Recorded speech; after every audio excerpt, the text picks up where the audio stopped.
Imagine waking up one day to find the two people you trust most in the world whispering secrets behind your back. Your husband, your rock for 20 years, and your vibrant, carefree younger sister. Suddenly, their glances linger too long. Their excuses don't add up. My name is Anna Thompson, and at 40, I thought I knew my life. I had a cozy house in suburban Connecticut, a teaching job I loved, and a husband, Michael, who'd been my anchor since college. We weren't perfect, nobody is, but we were solid, or so I thought. Then there was my half-sister, Lily, 25, and a whirlwind of energy. She'd always been the spark in our family, the one who could light up a room or burn it down, depending on her mood. I adored her, even when her chaos tested me. But chaos, I learned, can hide sharper edges. It started small, the kind of thing you brush off. Michael began working late, his architectural firm suddenly demanding urgent projects. He'd come home distracted, his phone buzzing more than usual. I didn't think much of it. Marriages have ebbs and flows, right? But then Lily started showing up more often. She'd moved to New Haven a year ago, chasing some vague dream of finding herself after dropping out of grad school. She'd crash at our place, sprawled on the couch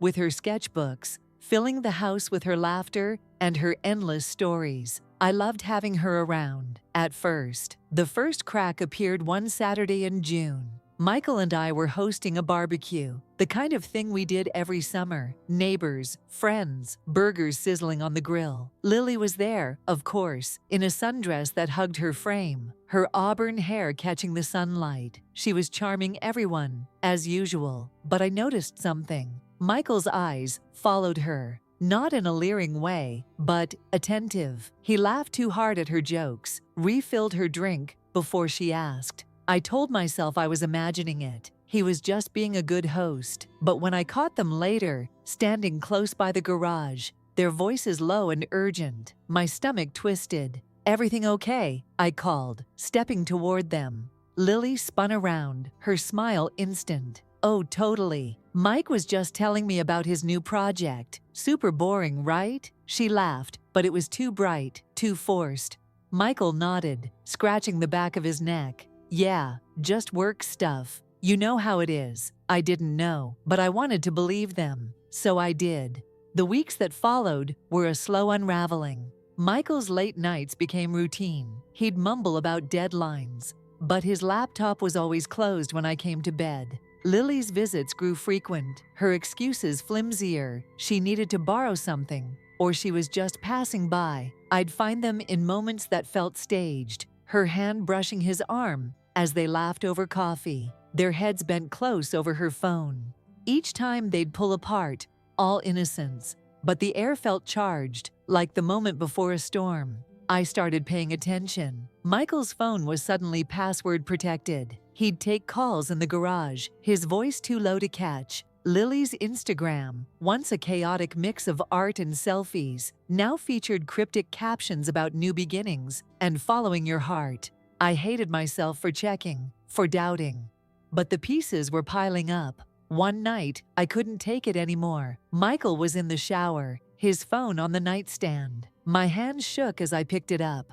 The password was new, but I knew him too well. His birthday, predictable as ever. I opened his messages. There, at the top, was Lily's name. My heart pounded as I scrolled. "Can't stop thinking about you. Meet me tomorrow. Same place. This is crazy, but it feels right." The words blurred as tears stung my eyes. I set the phone down, my breath shallow.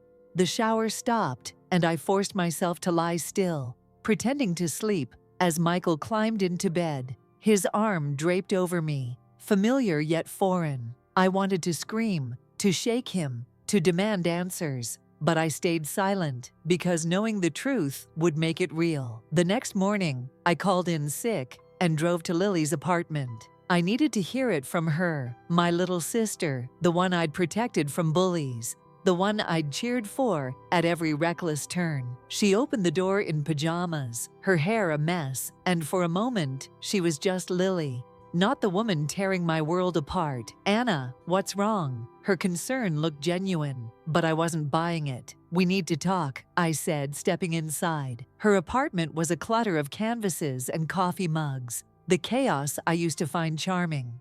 About you and Michael. Her face froze, just for a second, before she laughed. What? Me and Mike? Anna, come on, that's ridiculous. Don't lie to me, I snapped, my voice sharper than I intended. I saw the texts. I see how you two are. Just tell me the truth. She hesitated, her eyes darting away. Then she sighed, sinking onto the couch. Okay, fine. It happened a few months ago. It wasn't planned, Anna. We just connected. Connected? The word tasted bitter. He's my husband, Lily. 20 years. And you're my sister. I know, she cried, her voice breaking. I didn't want to hurt you. I tried to stop, but I love him. And he loves me. The room spun. I gripped the armrest, forcing myself to breathe. Does he know you're telling me this? She shook her head. He's been trying to figure out how to tell you. He didn't want to just leave. Leave, my voice cracked. He's leaving me? Lily's silence was answer enough. I drove home in a daze, the world outside a blur. Michael was at work, the house empty. I wandered through it, touching the things we'd built together, the dining table we'd refinished, the photos from our trips. 20 years, and it was unraveling because of a connection. I wanted to hate them both, but the anger was tangled with grief, with the ache of losing not just Michael, but Lily too. That evening, Michael came home, his face tense. He knew something was wrong the moment he saw me. Anna, we need to talk, he started, but I cut him off. I know, I said, my voice steady despite the storm inside. I know about you and Lily. He froze, then exhaled, his shoulders slumping. I'm so sorry, Anna. I didn't mean for this to happen. It just did. Just did. I laughed, a hollow sound. You're throwing away our marriage because it just did. Do you even hear yourself? It's not like that, he said, his voice pleading. I love her. I didn't want to, but I do. And I can't keep pretending with you. It's not fair to any of us. Fair? I stepped closer, my hands shaking. You think this is fair to me, to our life, to the vows we made? He looked away, and in that moment, I saw it. He was already gone. The man I'd loved was a stranger now, his heart somewhere else. The weeks that followed were a blur of pain and practicality. Michael moved out, renting a place in town. I hired a lawyer, started untangling our finances. Lily tried to reach out, leaving voicemails I deleted unheard. I couldn't face her. Not yet, maybe not ever. Friends rallied around me, offering wine and sympathy. But their kindness couldn't fill the hole where my family used to be. I threw myself into work, into routine, but the betrayal lingered like a bruise. I'd catch myself wondering what I'd missed, what I could have done differently. Was I too boring, too predictable? Had I driven them to this? The questions gnawed at me, but slowly I started to see the truth. This wasn't about me, it was about them, their choices, their weaknesses. One night, months later, I found myself at a coffee shop, a place I used to go with Michael. I was alone, reading, when a man at the next table struck up a conversation. His name was James, a writer, and his warm smile melted my wariness. We talked, and I felt something I hadn't in a long time: ease. It wasn't love at first sight, but it was a beginning. A year passed. I heard that Michael and Lily had gotten married. At first, the news hit like a knife, but I was surprised to find the pain had dulled. I let them go, not because I forgave them, but because holding on to anger was heavier than moving on. My heart found peace, and I was ready for a new chapter.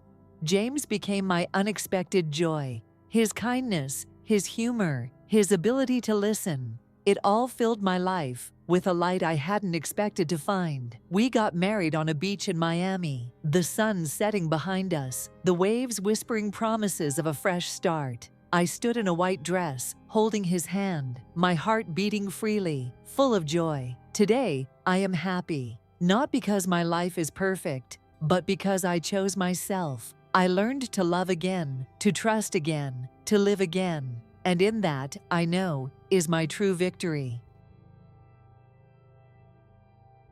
If Anna's story of letting go of pain and finding new happiness after betrayal left you breathless or inspired, give this video a big thumbs up. And if you haven't already, hit that subscribe button so you don't miss the next gripping tale of love, betrayal, or incredible comebacks. Now, I want to hear from you in the comments. Have you ever faced a tough family situation like Anna did? Or maybe you have a story about opening your heart to a new beginning? Drop it below. Let's get the conversation started. Thanks for watching, and I'll see you in the next one.